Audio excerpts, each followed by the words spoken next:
Bonjour, bonsoir, bienvenue dans ce nouveau podcast où on va parler un petit peu de sociologie, mais surtout de corps et de sciences sociales. C'est-à-dire que c'est un sujet assez intéressant parce qu'on va pouvoir voir un petit peu comment les sciences sociales traitent de la question du corps. Parce que c'est quand même quelque chose de très important. Il faut montrer la force des sciences sociales, questionner l'évidence, questionner le sens commun, se méfier de ces évidences. Parce que c'est bien beau, il faut se questionner, mais il faut aussi les mettre en accusation. Évidence, pourquoi êtes-vous comme ça? David Le Breton disait quelque chose de très intéressant. Rien n'est plus mystérieux aux yeux de l'homme que l'épaisseur de son propre corps. Et oui, qu'est-ce que le corps? Si tu me dis l'enveloppe Chardin, je vais te dire ouais, très bien. Et ton esprit, ton âme, on en fait quoi?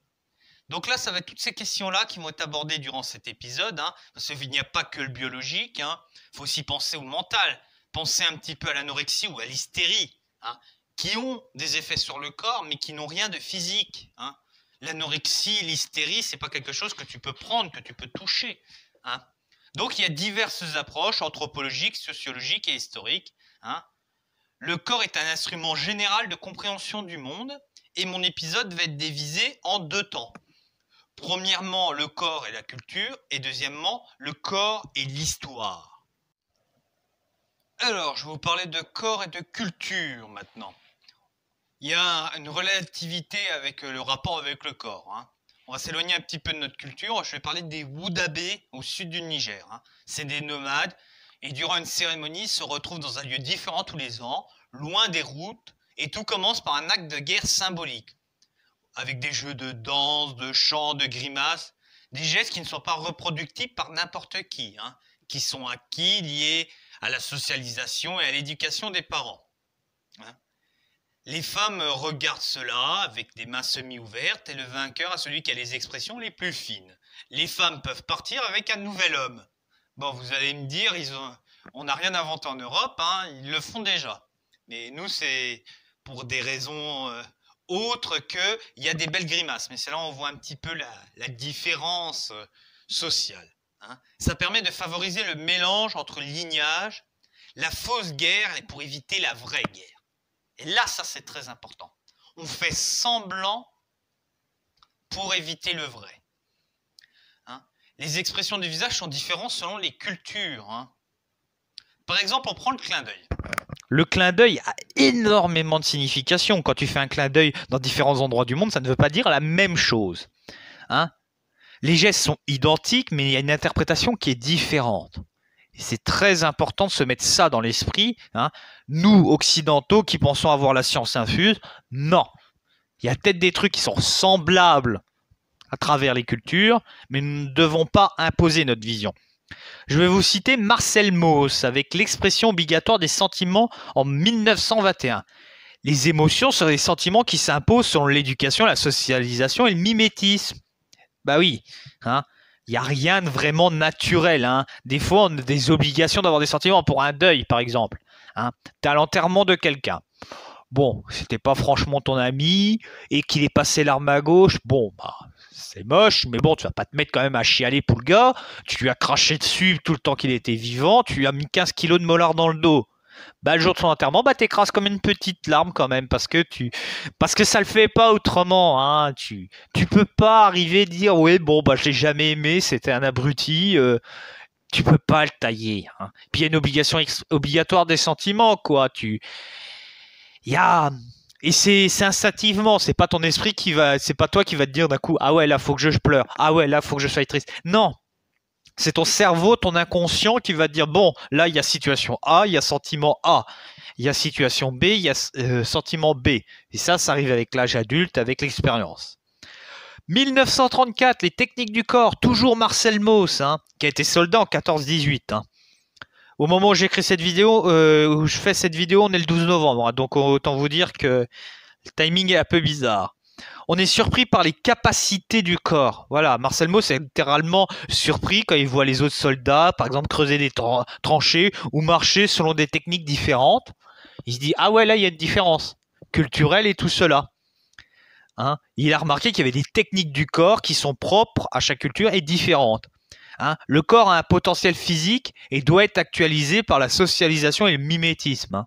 La majorité des enfants, tout ce qu'ils apprennent, c'est parce que leurs parents les voient faire. Quand je vois certains enfants violents, je me demande ce qu'ils ont vu chez eux. Ça doit être horrible. Bref. Pour Marcel Mauch, chaque mouvement réalisé est lié à un modelage de la société. Les techniques du corps, c'est la façon dont l'homme dans la société est en société. Hein. Une façon traditionnelle de se servir de son corps. Peut-être qu'il n'y a pas de façon naturelle chez l'homme. On est tellement éduqué, tellement élevé, tellement formaté, que ce soit par l'éducation des parents, par l'éducation scolaire. Voilà, il y a tellement de choses. On a Margaret Mead qui a étudié les mœurs sexuelles en Océanie en 1935 et les rapports entre les sexes, hein, entre hommes et femmes. Hein.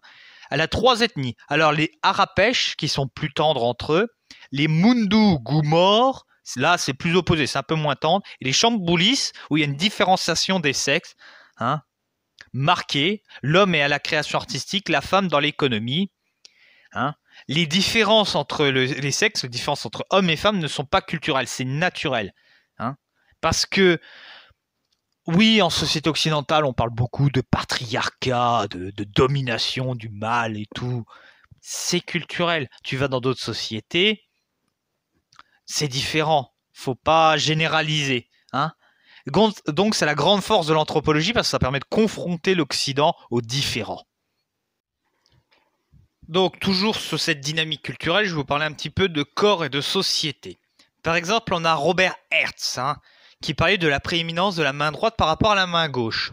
On voit ça dans le vocabulaire.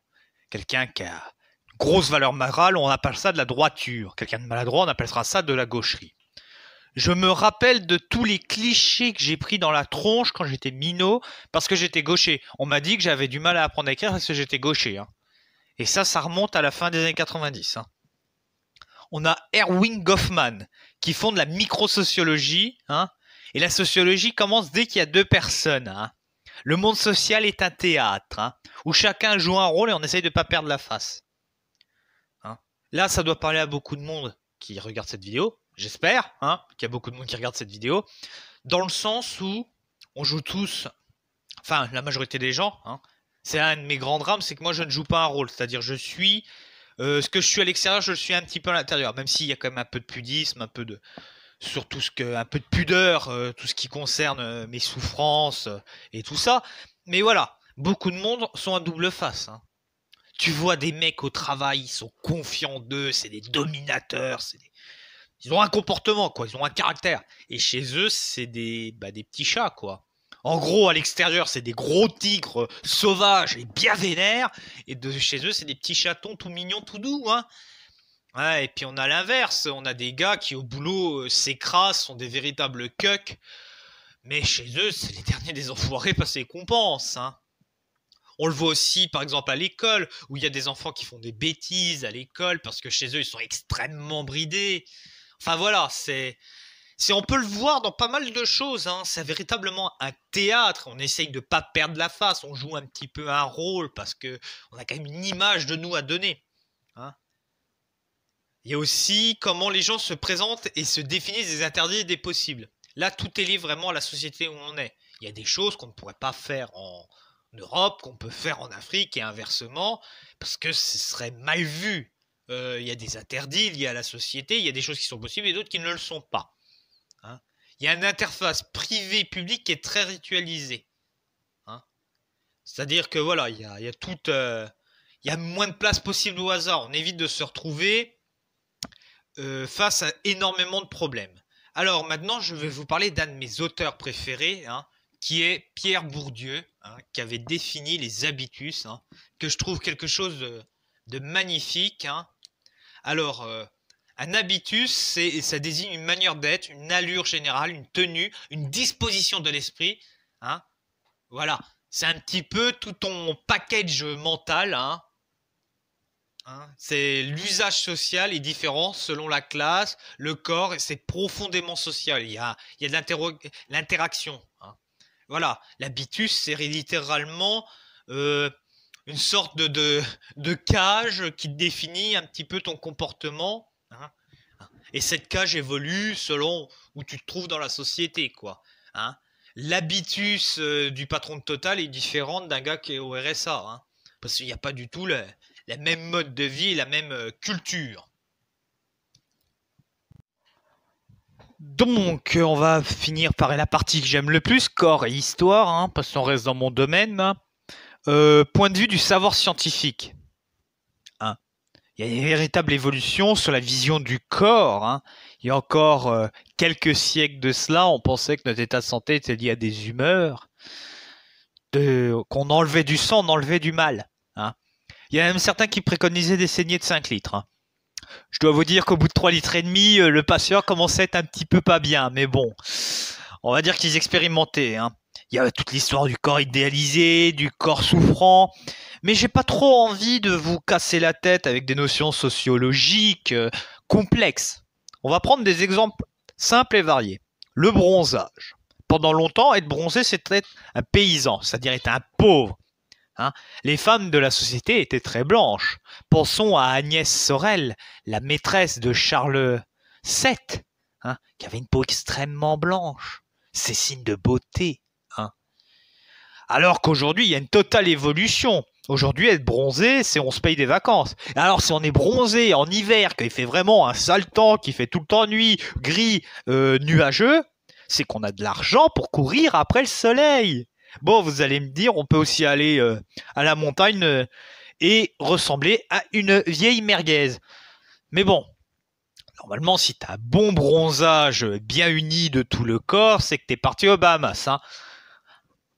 Ou dans un pays chaud. Hein. En gros, si tu es bronzé de tout le corps parce que tu as été à la montagne, ça veut dire que tu t'es mis en slip sur la piste de neige. Donc, bonne chance. Hein. Il y a aussi une évolution dans le temps, par exemple Michel Foucault. Je ferai sûrement une vidéo sur lui car c'est un homme extrêmement intéressant. Son livre Surveiller et punir. Il s'intéresse au 19e siècle à des institutions qui ont tenté de dresser le corps. La prison, l'asile, l'usine ou l'école. L'usine en imposant un cadre strict de telle heure à telle heure tu travailles, de telle heure à telle heure tu manges, tu te tiens de telle position, tu travailles de telle manière. Et c'est accentué avec le 20e siècle, avec... les travails à la chaîne, hein, où vraiment c'est limite ton patron qui te dit ce que tu fais comme geste, hein, et c'est toujours le même geste. L'école, en imposant des règles d'hygiène, en imposant des contraintes totalement à part, hein, par rapport à la vie d'enfants qui n'allaient jamais à l'école et qui travaillaient dans le champ, c'est différent. Des contraintes sur comment te tenir, comment t'habiller, quoi faire, que dire, que penser. Il y a vraiment un travail de dressage des corps, hein, avec une incorporation de la discipline, hein, une militarisation de la société, hein, se mettre en rang. On peut parler aussi des techniques de surveillance hein, qui ont évolué. Avant, tu voyais la personne qui te surveillait parce que tu avais quelqu'un qui te surveillait. Maintenant, c'est une caméra avec un gars dans un bureau planqué. Il y a toute cette évolution. Hein. Hein. Norbert Elias aussi, avec l'histoire des civilisations, avec l'évolution dans le temps, des mœurs. Hein. Avant, on ne se servait pas de couvert, maintenant on se sert de couvert. Les rapports par rapport à la violence, par rapport à ton comportement en société, comment ça évolue dans le temps. Donc, en conclusion, corps et sciences sociales, c'est un rapport assez complexe, assez spécial, parce qu'il y a tout le lien avec la culture, la société, et toute une évolution selon où on se trouve dans le temps et dans le monde.